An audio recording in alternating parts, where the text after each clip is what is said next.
You're watching CNN and this is Connect the World with me, Lynda Kinkade. Welcome back. I want to take you now back to one of the stories we're following, the impact of CNN's reporting on the slave trade in Libya and the calls in the UK to do much more. I'm joined now by a British lawmaker, Chris Law. He's urging the UK not to stay silent in the face of such inhumane atrocities, and he joins me now live.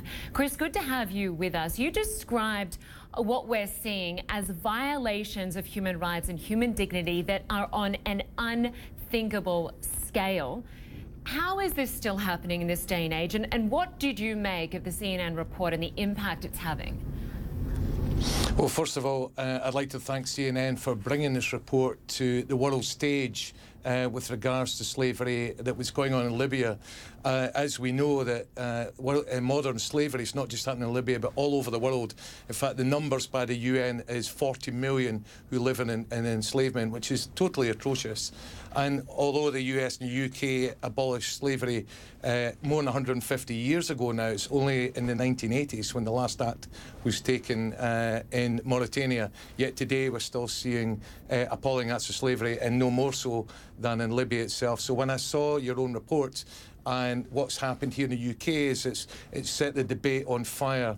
There was a petition that was raised for a debate in Parliament with over 250,000 signatures. So very profound indeed. Absolutely incredible. And of course, we've heard from Amnesty International, which has accused European nations of being complicit in this, not doing enough. Is Europe complicit? Yes, I would agree with that statement. Two things really I have to say on that. First of all, is our general approach to the Mediterranean and the migration route across the Mediterranean. The EU policy, of which the UK is a member of the EU nation states, have agreed essentially a policy of containment whereby the most vulnerable people in African nations who are fleeing war, persecution and terror, and of course extreme poverty, find themselves ending up in Libya trying to get to a place of safety. And Europe should be welcoming towards refugees and is not doing enough. And as a result, they're facing what's been described as the most treacherous route on earth, which is across the Mediterranean, where 2,000 people alone lost their lives trying to flee some terrible conditions. And as a result, many of them are ending up in the detention centres in Libya, and that's where the key area of exploitation, particularly the slave trade, is taking place. And of course, Chris, and so therefore, oh sorry.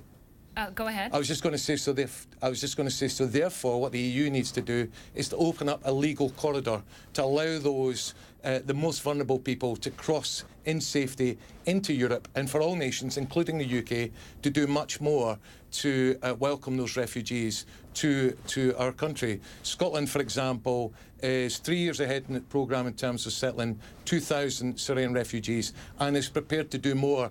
And those voices are across the UK. So, yes, we need to step up to the plate and put pressure on the EU and on the UN to help in opening up a legal corridor from Libya and across the Mediterranean Sea. And Chris, we saw France today taking in a small group of refugees from Libya. Do you think CNN's reporting could spur on other countries to follow that lead? Well, it's a small step, but it's an important step, and absolutely, I think we all have not only a moral responsibility, but a far greater responsibility. The reason that Libya is in such a perilous state as it is today is a result of direct intervention by NATO, of which the UK is a partner. Now, the UK, we now know, spent £320 million on a 6-month bombing sortie, which ended in the toppling of Gaddafi, and yet to date has only spent 25 million in helping to build capacity in Libya in terms of upholding the rule of law and bringing about a stable government. So it's too little too late, and foreign policy needs to think about what it does after the end of a war and make sure it thinks about that in advance. So absolutely, the steps today are important, but much more needs to be done. It needs to be done urgently. Much more. Well, keep up the good work, Chris Law. Good to have your perspective with us from London. Thank you very much. Thank you. That very report sparked protests right around the world, gaining traction with some of the world's most visible people. And this week, it was debated on the floors of British Parliament after a petition to end the slave trade was signed by hundreds of thousands of British citizens. The IOM has told CNN that this report burst a dam and changed people's perspectives right across the world. I think when we saw people being sold as pieces of commerce, it changed everybody's mind, and it brought the Africans and the Europeans together in a way I haven't seen before. Well, beyond the talk, lives have been transformed. 25 pre-screened Libyan migrants have now arrived in Paris after cooperation between the French government and the United Nations. To protect them, there were no photos taken or cameras aboard the plane. Departing in Niger, they landed in Charles de Gaulle Airport in the French capital. Well, CNN's Melissa Bell is there and joins us now. And Melissa, you were there when they arrived. Just give us a sense of their condition and which countries they had originated from. Now, this particular group, and as you say, 25 in all who arrived this morning at Paris's main airport. Another group arrived yesterday morning, Linda.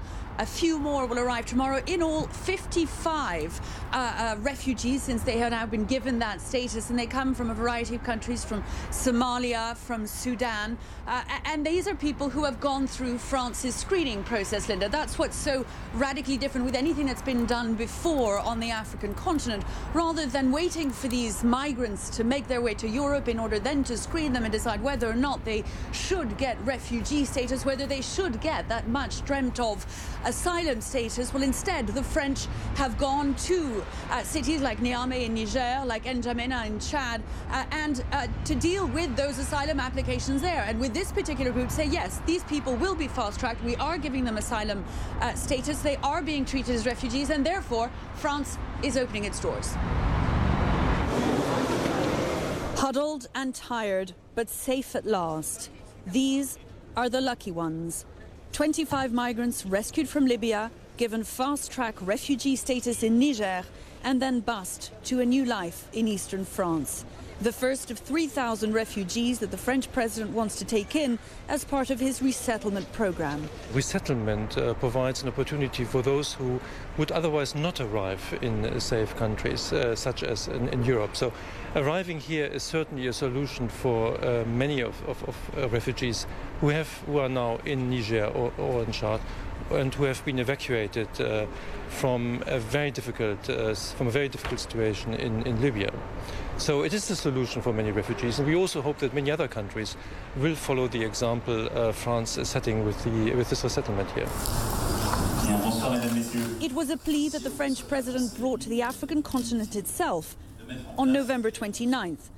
That those migrants currently held in Libyan detention centres needed help, and urgently. What the African Union, the European Union, and the United Nations have decided this evening is to act decisively, first and foremost with extreme urgency, to evacuate from Libya all those who can and want to be evacuated and help them return to their country of origin. We will stand in solidarity with others in this emergency operation, which will be conducted in the coming days and weeks. Since then, hundreds of migrants have been evacuated from Libya. Here, landing in Agadez in Niger and showing the physical scars of their ordeal. Only a tiny number of these will be granted asylum in France. But in Niger and Chad, the French government is offering a new approach and much better odds for resettlement in Europe than had been common in this part of Africa. The first of those granted asylum as part of the scheme will spend 4 months here, at this convent in Alsace, where they'll be given help to heal from the journey and to prepare for their new life. The 25 refugees who landed here this morning represent a drop in the ocean when you consider that the International Organization for Migration believes there are currently 400,000 migrants in Libya. But to those who made their way through this airport this morning, it was transformed for a moment into the sort of safe port that so many have dreamt of on their long and desperate quest for a new life. And Lynda, Lynda, I think it's important to mention also that these various initiatives, both the International Organization for Migration's efforts to extract, to evacuate from Libya those most vulnerable, had been underway, as had Emmanuel Macron's plans of trying to get screening processes up and ready in those countries like Niger and Chad before the migrants headed off on those dangerous journeys across Libya, across deserts and across oceans.